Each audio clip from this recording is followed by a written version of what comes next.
The morning started like any other Saturday in the Riverside neighborhood, the kind of morning where the sun hits the water just right and makes everything shimmer with possibility. Karen Chen had been planning her daughter's graduation party for 3 weeks. The caterer was confirmed. The decorations were boxed in the garage. The pool, freshly cleaned and treated just yesterday by her regular maintenance guy, sparkled like a sapphire set into the manicured green of her backyard. She'd woken at 6 a.m., unable to sleep from the excitement. Her daughter Melissa was graduating top of her class, heading to Stanford on a full scholarship. This party was going to be perfect. Karen had already mentally arranged where the tables would go, which corner would work best for the champagne tower she'd splurged on, how the string lights would look draped over the pergola as the sun set. Her neighbor's dog, a golden retriever named Biscuit, had been barking intermittently all night. Karen had made a mental note to mention it to Tom Sullivan, her neighbor on the eastern property line, but in a friendly way. Tom was generally a good guy if a bit disconnected from reality. He worked from home as some kind of freelance consultant, kept odd hours, and had recently become obsessed with organic gardening. His backyard had transformed into something between a farm and a botanical experiment, raised beds everywhere, composting systems, rainwater collection barrels. Karen didn't mind, to each their own. She padded downstairs in her silk robe, made her first cup of coffee, and carried it out to the deck. The morning air was cool, with just a hint of the heat that would come later. She sipped slowly, breathing in the chlorine-tinged air, feeling that particular contentment of a homeowner surveying their domain on a morning when everything felt possible. That's when she saw it. At first, her brain didn't quite process what she was looking at. The color was wrong. Brown, dark brown, almost black in places. It wasn't distributed evenly. There were chunks, visible chunks floating in the water and coating the surface like some kind of grotesque scum. The smell hit her a moment later. Her stomach lurched violently. Karen's coffee mug slipped from her fingers and shattered on the deck. No, no, no, no, no. She moved toward the pool in a daze, her mind rejecting what her eyes were telling her. This couldn't be real. This was someone's idea of a sick joke. But the smell was unmistakable, fecal matter, animal waste, overwhelming and absolute. The water that had been crystalline blue yesterday was now a murky, contaminated brown. What the? Melissa's voice came from behind her.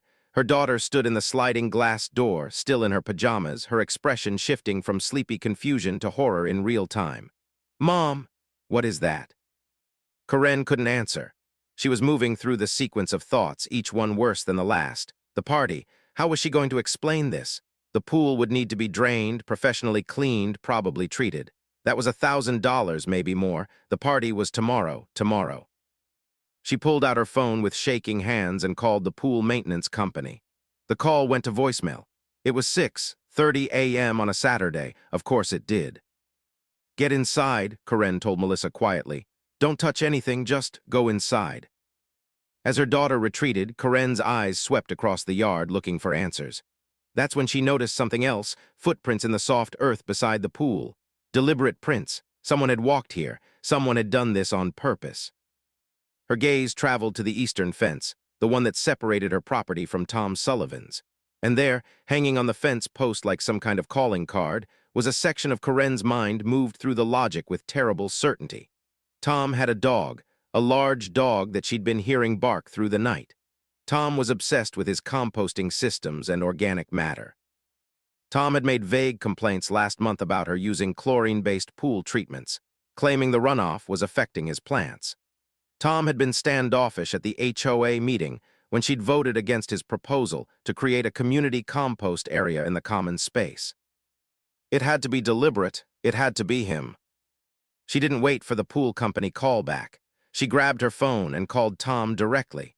His number was listed on the neighborhood WhatsApp group. They'd exchanged it 2 years ago when she was coordinating the street block party. He picked up on the third ring, his voice groggy. Hello. Tom, it's Karen from next door. She heard him sit up. Karen, is everything okay? No, everything is not okay. Her voice was sharp, controlled fury building like steam pressure. Someone put animal feces in my swimming pool. My daughter's graduation party is tomorrow, and I found your garden hose hanging on my fence line. The silence stretched for 3, 4, 5 seconds. Then, what? Karen, I didn't, that's not, where is the hose? Don't lie to me, I saw it. It's right there on the fence post. Karen, that hose has been missing for 2 weeks. I've been looking for it everywhere. My shed was left open one night and someone stole. He stopped. The realization seemed to hit him. Oh no, you think I did this? Did you? No, absolutely not. Why would I? That's insane. But Karen had already made up her mind. It was the kind of decision that, once made, becomes almost impossible to unmake, the decision to believe the worst in someone. She'd been tense with Tom for months, ever since his environmental activism had become more aggressive. There had been subtle comments about her landscaping choices, her irrigation methods, her carbon footprint. She'd felt judged by him, and now that judgment seemed to have translated into action. I'm calling the police, she said, and I'm documenting everything. You can expect to hear from my lawyer. She hung up before he could respond.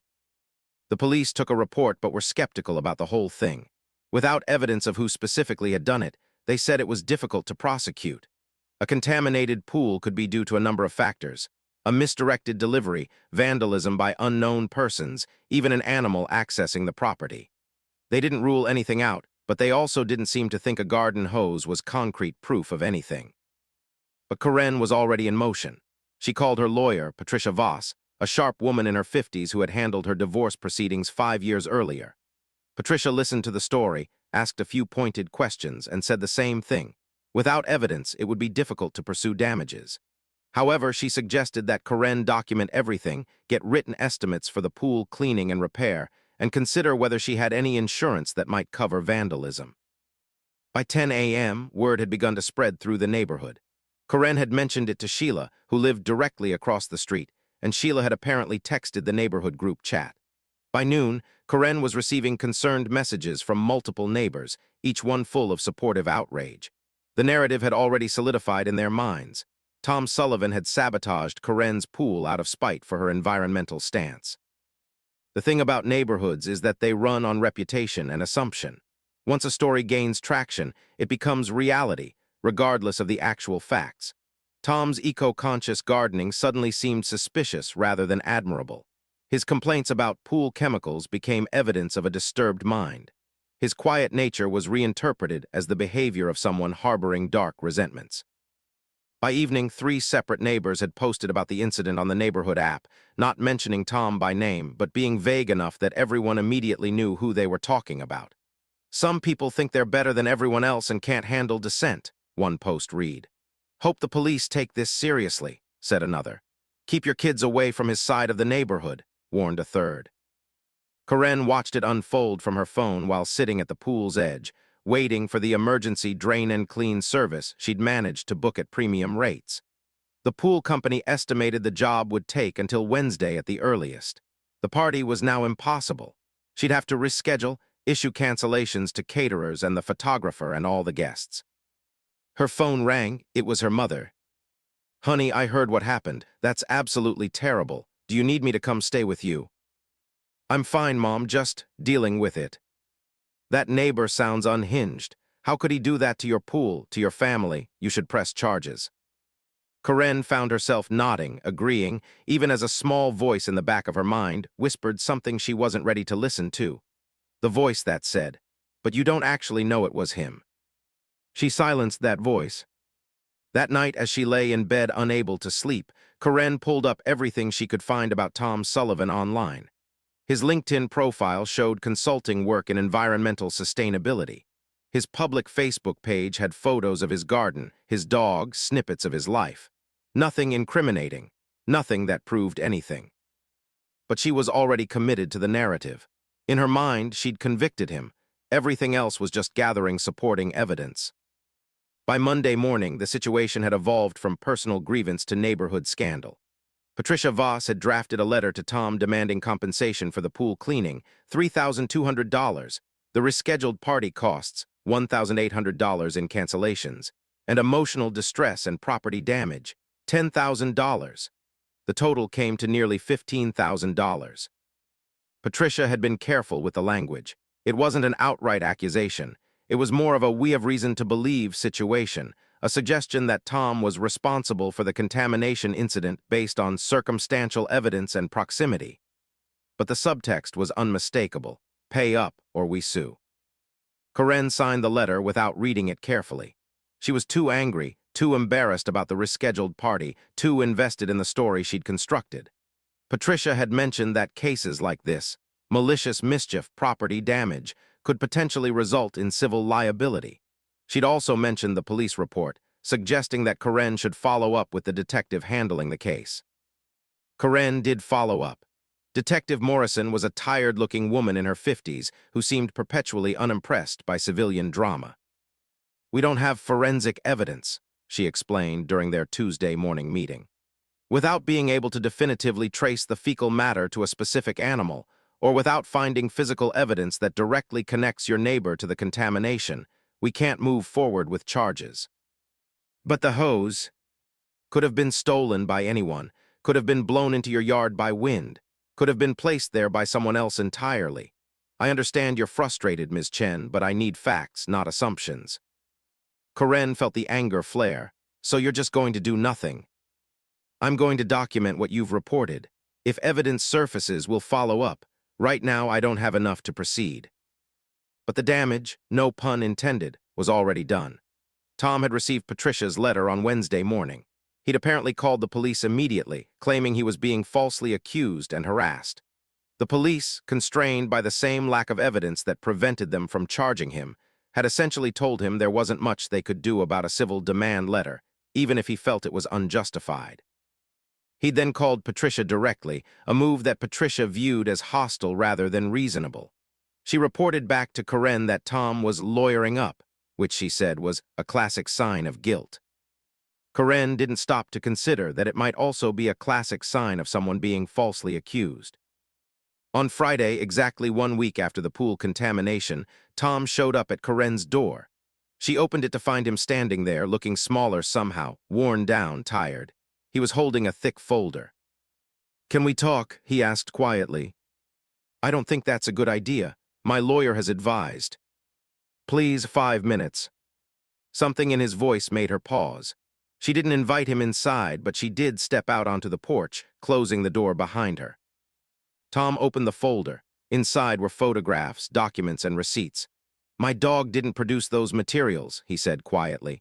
"He's a golden retriever, Karen. Golden retrievers don't produce feces that look like that. I had a veterinarian examine my dog's output and certify its characteristics. That's in here." He held up a document. "I also have Ring camera footage from my house showing my dog inside my home from 11 p.m. Thursday night through 7 a.m. Friday morning. The entire time frame when your pool could have been contaminated." Karen's stomach began to drop. "I have credit card records showing I was at a consulting conference in San Francisco on Wednesday when your maintenance guy says the pool was contaminated. I have hotel receipts, registration papers, everything." He held up more documents. "And I have evidence that my garden hose was stolen from my shed on July 15th, which I reported to the police. There's an incident report number. I've been looking for that hose for 2 weeks." He paused, meeting her eyes directly. "I didn't do this, Karen. I don't know who did, but it wasn't me. And you've accused me without any evidence, encouraged your entire neighborhood to believe I'm some kind of saboteur, and now your lawyer is demanding $15,000 based on a complete lie." The words hung in the morning air between them. Karen opened her mouth, closed it, opened it again. "The hose was on my property, stolen from my shed.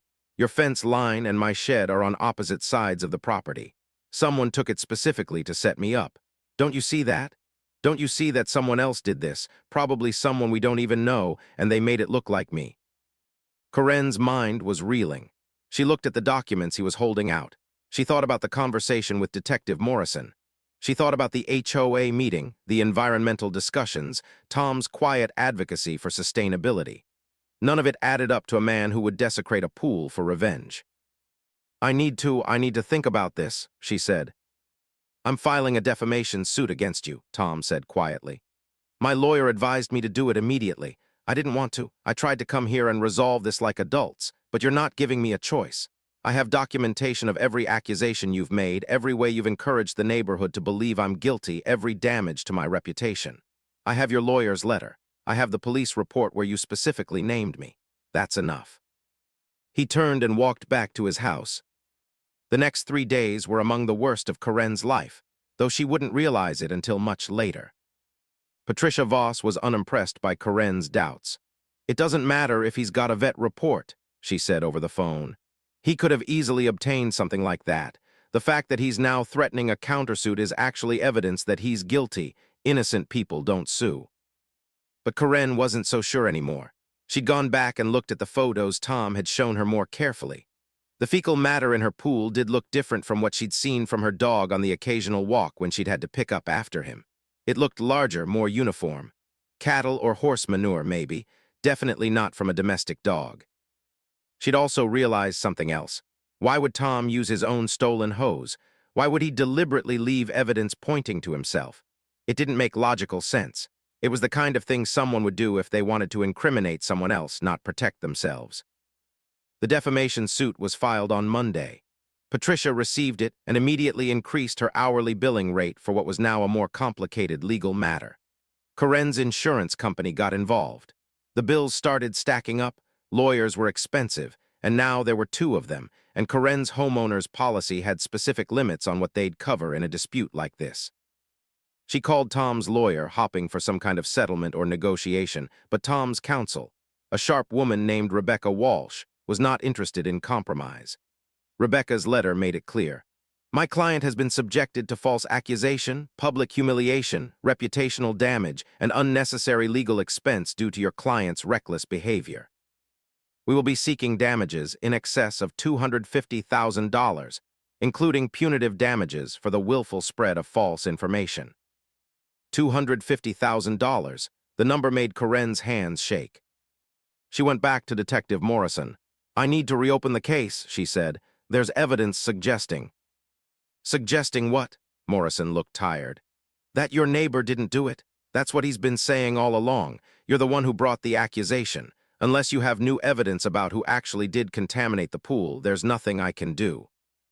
"Can't you investigate the hose? Can't you figure out who stole it and when?" "We could try, but it would require significant resources for what amounts to property damage vandalism. It's not a priority. And frankly, Ms. Chen, I have to say, coming back here to try to undo an accusation you made without evidence is not going to look good in any legal proceedings. I'd be very careful about what you tell people at this point."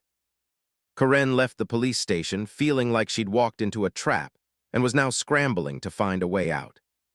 That evening, Melissa came to her in the kitchen. "Mom, people at school are talking about this. They're saying that you falsely accused Mr. Sullivan and now you're suing him." "I'm not suing him, he's suing me." "Because you accused him first." Melissa's voice was careful, measured in the way that suggested she'd been thinking about this carefully. "Did you have proof he did it?" Karen couldn't lie to her daughter. "No." "Why did you accuse him then?" Karen tried to explain. The hose, the neighborhood drama, the pool company, the pressure of the rescheduled party. But even to her own ears, it sounded thin, circumstantial. Exactly what it was. The accusations of an angry woman looking for someone to blame, and the convenient neighbor who'd already annoyed her in 100 small ways. "That's not fair," Melissa said quietly. "That's not fair to him. He was nice to me when I ran into him at the mailbox. He asked about Stanford. Mom, you might have really hurt him."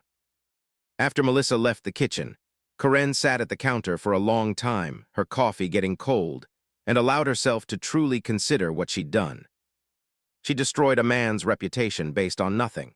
She'd poisoned her entire neighborhood's view of him. She'd set him up for legal and financial ruin. And the worst part was that she'd done it so confidently, so absolutely convinced of his guilt that she hadn't even stopped to examine her own assumptions. The pool had been a catalyst, but her anger had been building longer than that. Tom's environmental activism had irritated her. His quiet judgment of her choices had rankled. His dedication to something he believed in, a dedication that sometimes manifested as criticism of people who didn't share his priorities, had made her defensive. And then, when something bad happened, she'd found the nearest convenient suspect and built a case against him in her mind so quickly and so completely that she'd never stopped to question whether any of it was true. She pulled out her phone and called Patricia Voss. "I want to settle," Karen said.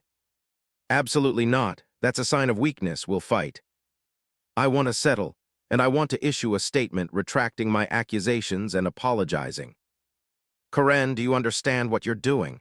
That statement will be used against you in the lawsuit." It's an admission of liability. The settlement was finalized 3 months later. Corinne agreed to pay Tom $85,000 in damages, less than his initial demand, but more than the $15,000 he'd initially demanded from her. She issued a public statement through her lawyer, which was published on the neighborhood app. I made accusations against my neighbor Tom Sullivan regarding the contamination of my swimming pool. These accusations were made without sufficient evidence, and I have since determined that they were unfounded. Mr. Sullivan did not contaminate my pool. I apologized to him for the false accusation, for the damage to his reputation, and for the unnecessary legal expense and personal distress I caused him. The true cause of the pool contamination remains unknown, but it was not due to any action by Mr. Sullivan.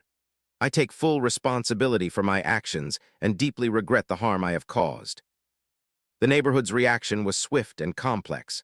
Some people were satisfied with the resolution and moved on.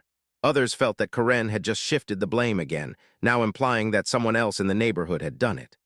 A few, a small, vocal minority, continued to believe that Tom had somehow fooled the system and gotten away with it. Tom accepted the settlement but issued his own statement. I appreciate Ms. Chen's public apology and accept her acknowledgement that I did not contaminate her pool. I would like to move forward and put this incident behind us. I hope that we, as a community, can learn from this experience about the danger of making accusations without evidence and the real harm that false allegations can cause. It was gracious and measured, which somehow made Corinne feel even worse. She didn't see Tom for several weeks after that, but she did see his name occasionally, always in a new context. He'd given a talk at the local high school about environmental sustainability. He'd organized a community cleanup day. He'd started a composting initiative that the HOA had finally approved. Life had moved on, and he'd simply kept living it. Corinne, meanwhile, was stuck. The money had come from her savings and a home equity line of credit. Melissa had started at Stanford, but the tension with her mother over the incident hadn't entirely resolved. Her friends in the neighborhood were more cautious now, and she felt judged, not as much as Tom had been judged, but enough to understand, finally, what that felt like. She'd also learned that the pool had likely been contaminated by horse manure. A neighbor 2 blocks over had horses in a large backyard, and there had been a break-in at a ranch-style property the night of the contamination. It seemed possible, even likely, that the materials had been taken from there. It might have been a prank that had nothing to do with Corinne's neighborhood at all, just a random act of vandalism that she'd taken personally. And that was the thing that kept her up at night. She'd assumed personal attack when faced with random misfortune. She'd built a narrative in which she was the wronged party and someone else was the villain. And she'd been so committed to that narrative that she'd been willing to destroy someone's life to maintain it. The real discovery came on an ordinary Tuesday, almost 4 months after the contamination. Corinne was doing yard work, a task she'd taken up partly for mental health and partly as a way to avoid sitting with her thoughts, when she found something odd wedged between 2 planters near her back fence line. It was a receipt, yellowed and water-damaged, but still readable. It was from Riverside Feed and Ranch Supply, dated 3 days before the pool contamination. The purchase, 25 pounds of horse manure purchased by cash. But the signature on the back, the customer's printed name and phone number, read Sheila Morrison. Sheila, her across-the-street neighbor, the one who'd been so supportive after the incident, the one who'd started the conversation in the neighborhood app. Corinne's mind spun. Sheila had a daughter in middle school. Sheila had complained, several times, about Corinne's pruning of a tree that blocked Sheila's view. Sheila had also made a passive-aggressive comment about Corinne's pool parties being exclusive because she only invited certain neighbors and their families. Corinne stood there holding the receipt, trying to construct the timeline in her head. Sheila buys the horse manure. Sheila, or someone close to her, dumps it in Corinne's pool. Sheila then immediately becomes Corinne's biggest supporter in the aftermath, immediately starts talking about someone doing this, immediately implies it was someone who'd been irritated with Corinne. And by doing so, Sheila had pointed suspicion directly at Tom Sullivan. Had Sheila known that would happen? Had she deliberately framed him, using Corinne's existing friction with Tom as the foundation for a false accusation? Or had it been luck, a convenient scapegoat, a neighbor who'd annoyed her too, someone whose reputation could absorb the blame? Corinne's hands shook as she pulled out her phone and photographed the receipt. Then she put the receipt in a plastic bag and drove straight to the police station. Detective Morrison, no relation to Sheila Morrison, Corinne confirmed, took the receipt seriously this time. She obtained the security footage from Riverside Feed and Ranch Supply, which showed a woman matching Sheila's description making the purchase. She obtained credit card records that showed a transaction to the feed store made from Sheila's account at 3:47 p.m. on the day of purchase. There was more investigation, more evidence, more documentation.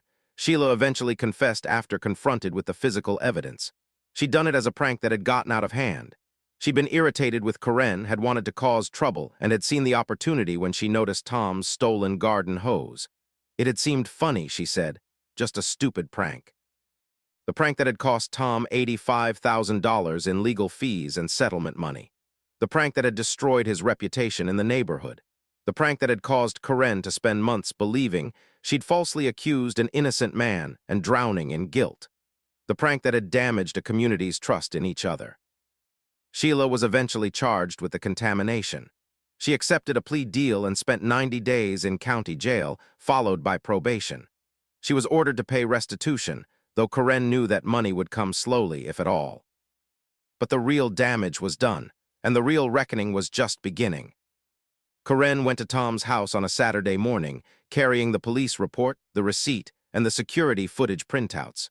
She rang the doorbell and waited, her heart pounding. Tom opened the door, and for a moment, he simply looked at her, not with anger, but with a kind of sad recognition. "It was Sheila," Corinne said quietly. "All of it, she did it." Tom's face cycled through several emotions: surprise, vindication, and then something more complex that Corinne couldn't quite identify. "Come in," he said finally.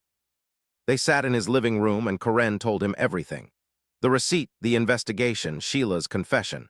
She watched as Tom processed information that partially vindicated him, but that also didn't change any of the essential facts. He'd been falsely accused.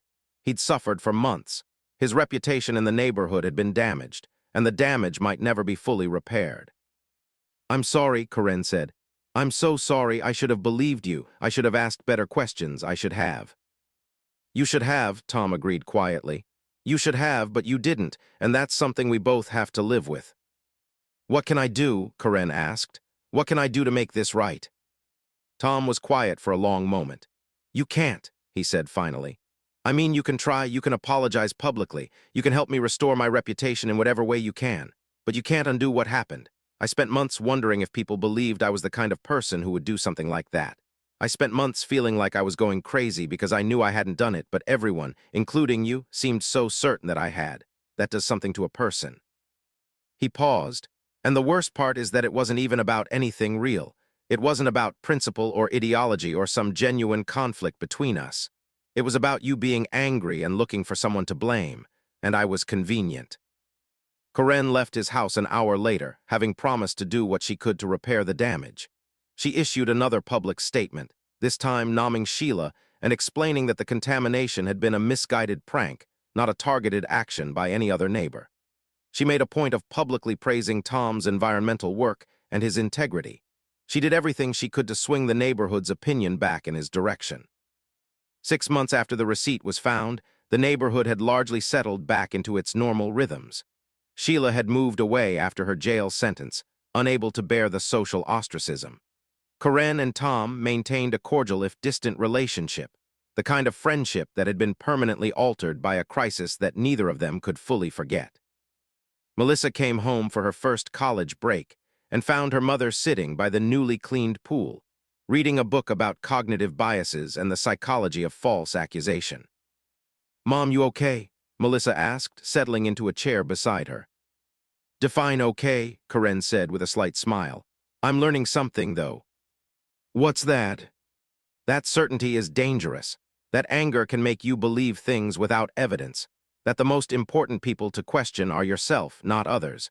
That there's usually a lot more complexity than the simple narrative you first construct." Melissa nodded slowly. "Is it helping, the book?" "A little. I mean, I can't change what happened. I can't give Tom back those months of suspicion, or undo the reputation damage, or make the financial impact go away. But I can at least understand how I made such a catastrophic mistake, so maybe I don't repeat it in other areas of my life." "Mr. Sullivan seems nice," Melissa offered. "He asked about my classes when I saw him at the mailbox yesterday." "He is nice, he always was. I needed him to be guilty because it made my life simpler. Guilty and wrong and someone I could blame. The truth was more complicated and I didn't want to deal with it." Karen closed her book and looked out at the pool, still and clear, and just a pool now, not a vessel for accusation or a symbol of disrupted plans. "You know what the really funny thing is?" Karen continued. "The truly ironic thing." "What?" "If I'd just been kind to Tom from the beginning, if I'd actually engaged with his ideas instead of dismissing them, if I'd seen him as a person instead of someone who judged me, we might have actually been friends. We might have had real conversations about sustainability and environmental impact, and who knows, maybe he would have influenced me toward making better choices. Instead, I created an enemy out of nothing, and in the process, I damaged both of our lives." Melissa was quiet for a moment. Then she said, "Do you think he'll ever trust you again?" "No," Karen said. "I don't think he will, and he's right not to. Trust is earned, and I spent months destroying it without cause. Some things, once broken, stay broken." It was a lesson that would stay with Karen for the rest of her life. One written in the small interactions with Tom, in the knowledge of what she'd done, and in the understanding that certainty, even certainty that feels absolutely justified in the moment, is often the most dangerous thing a person can possess. The pool remained clear and empty of swimmers. Karen had considered selling the house, but she'd decided to stay. It seemed important somehow to stay in the place where she'd learned that she was capable of cruelty disguised as justice, and to live with the consequences of that knowledge every single day. Because the final twist wasn't about who had contaminated the pool. The final twist was about who Karen had contaminated in her haste to find someone to blame, and that person had been herself.